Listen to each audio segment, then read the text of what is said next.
Hello class, I'm Mike. Let me introduce you to my audience. My audience there. Today we're going to be talking about social justice warriors. They masquerade as social peacekeepers, but they're really a nation of sycophantic social terrorists who pretend to protect those too weak to protect themselves, yet whenever confronted with conflict, you can find them hiding in their campus safe spaces. They're not the heroes they pretend to be.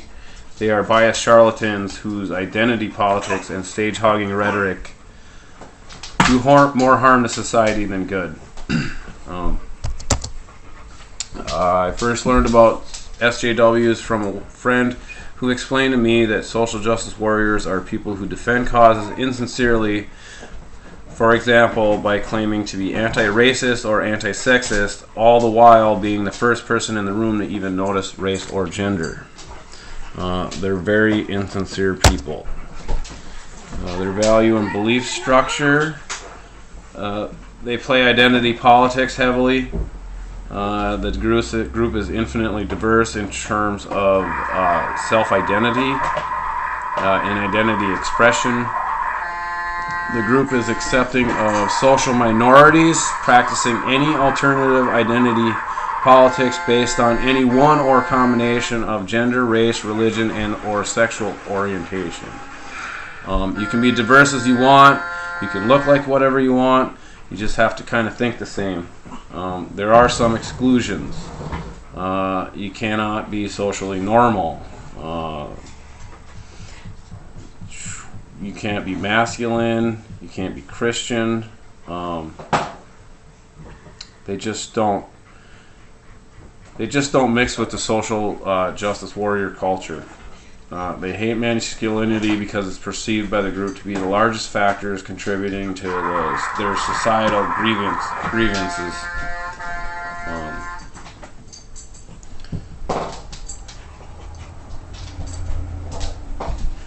Most importantly is that they are willing to use violence or the threat of violence to resolve conflict.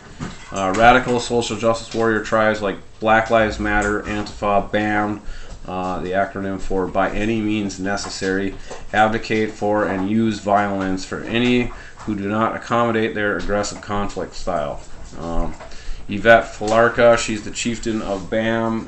She was captured on video assaulting people and inciting a riot.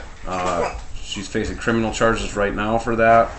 There was one Antifa soldier, the bike lock guy, Eric Clanton.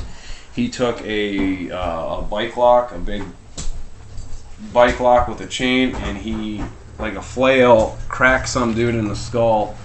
And, he hurt him really bad. The guy was bleeding and everything, totally blindsided him, just because he had a different political viewpoint than him.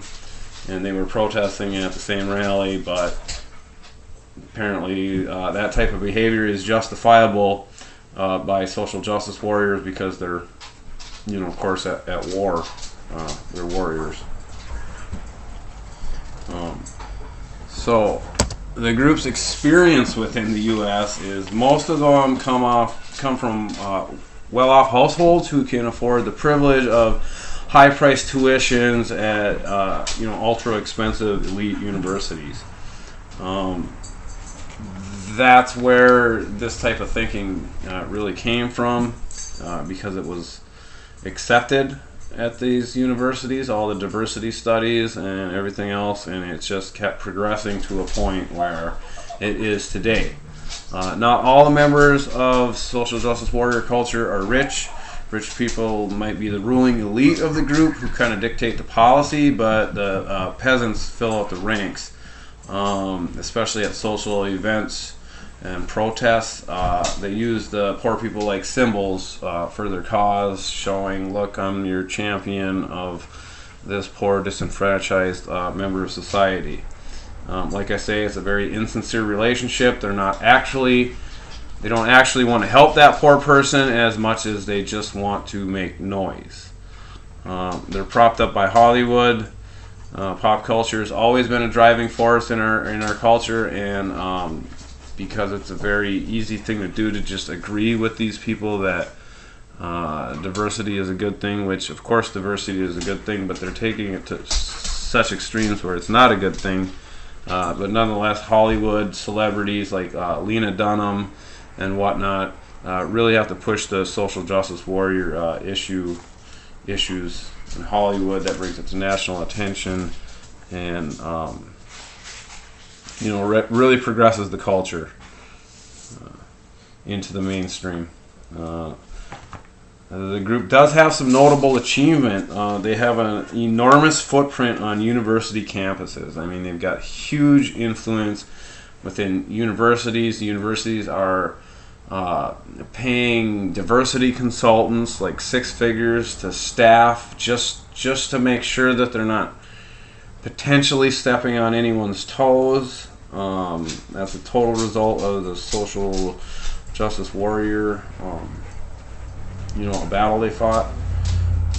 They created spaces inside these universities, so they basically annexed territories on campus where guys that look like me can't go because of my toxic masculinity.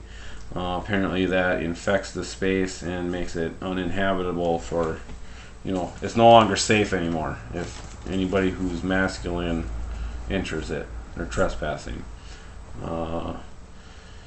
They were able to shut down Milo Yiannopoulos and Ann Coulter from speaking at UC Berkeley. They rioted, burned the place down, and censored people of opposing viewpoints from speaking on college campuses. So they're very much anti-speech and anti-free speech, and perfectly willing to just censor and shut down any dissenting arguments. They vandalize property. They are violent.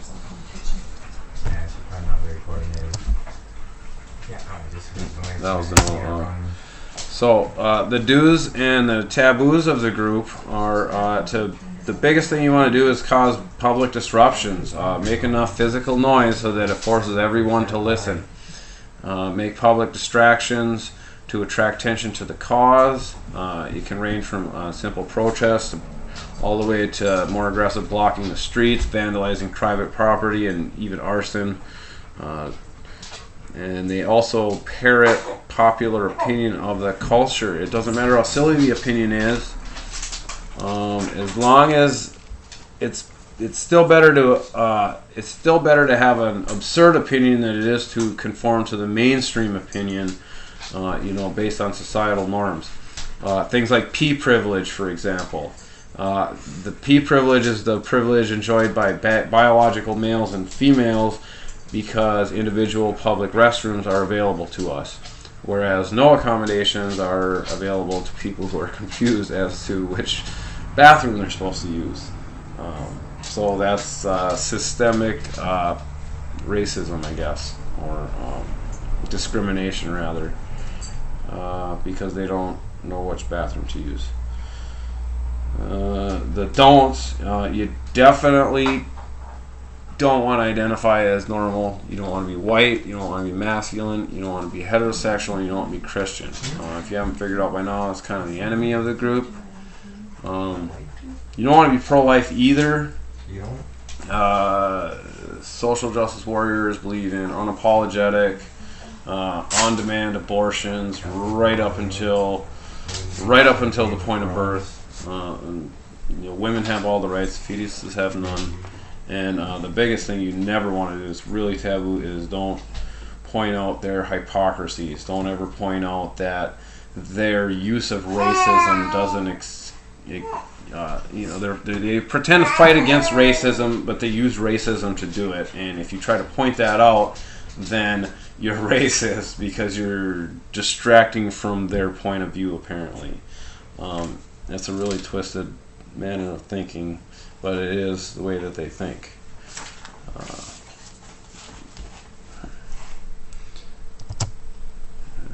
Communication patterns. So Yeah, they got terms like narmy, that defines me, anyone normal.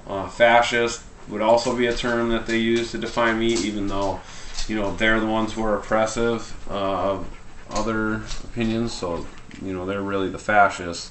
So I'm not sure if that term's supposed to be sarcastic or if they actually really think that they mean it. You know, I don't know. But they use it all the time. Heavy use of abstract pronouns. You can't keep up to all the different gender pronouns that the group has concocted. Everybody's got to be different, so by having infinite amount of pronouns is how they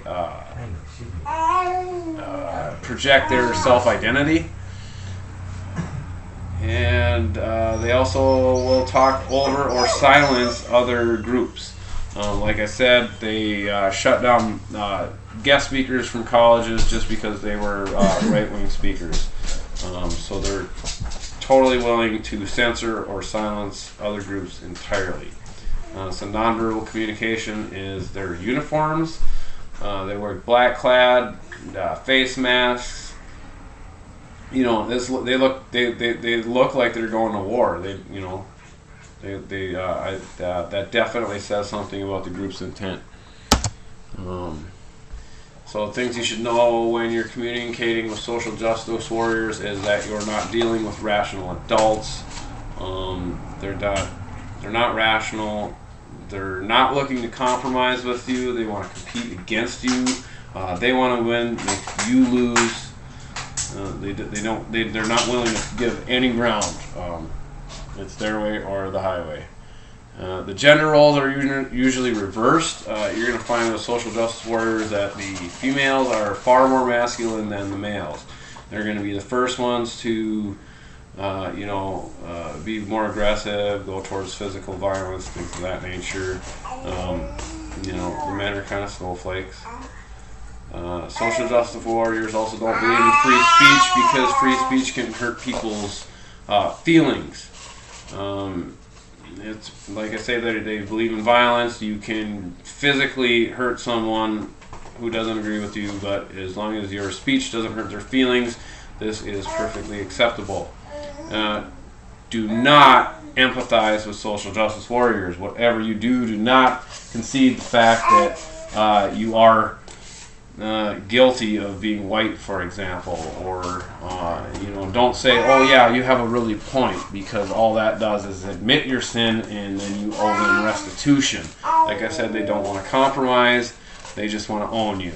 So they're going to demand reparations for your sins if you admit to guilt. And simply by agreeing with their point, you're basically, if you're a white male like me, then you admit your inherent guilt. So that's about all you really need to know.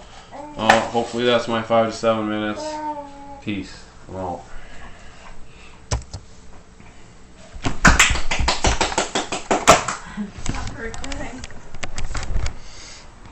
I think that was 5 to 7 minutes. Oh, it was 13 minutes. Sorry, guys. So,